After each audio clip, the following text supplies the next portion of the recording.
President Trump his fifth loss in his effort to stop offshore wind projects. Energy Secretary Chris Wright joins me now. Mr. Secretary, will the president keep fighting against wind farms and keep trying to stop them? And the next question is, why is wind a national security issue? Well, the 5 projects in question are all along the heavily populated northeast coast of the United States. And as we've seen in the Russia-Ukraine war, like, what's the future of war? Drones.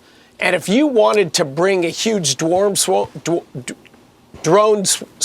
into the United States, what a perfect way to do it. Bring a ship into the middle of an offshore wind farm, and you'd have this masking from radar.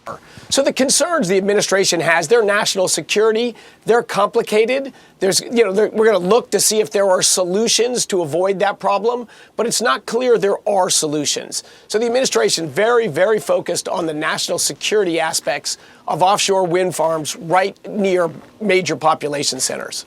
Next one, sir. Siemens Energy is putting $1 billion into gas turbine manufacturing in America. Siemens is a German company. CEO Christian Bruch was on our show earlier this week. Listen to what he had to say about this. It's really the hottest electricity market today in the world. You see an incredible momentum in terms of getting things done, particularly on the AI side. And I think it's important really to address this AI supremacy, and it will require electricity. And this is where we're trying to help and trying to invest in the country and invest in workforce and training and education. And that is thrilling. He says the electricity market in America is the hottest in the world.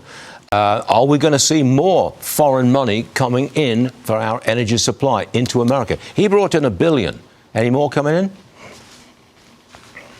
Oh, absolutely. Much more is coming in. This is both President Trump's trade policies to encourage the reindustrialization of our country, and of course it's the return of common sense to energy policy.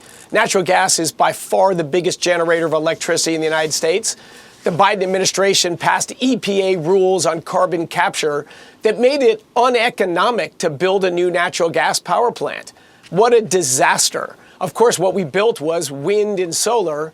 In this recent storm, we saw at peak demand, wind and solar go on vacation, and it's gas and coal that have to stand up to keep the lights on and keep the heat on in people's houses. And nuclear is always there, a steady Eddie.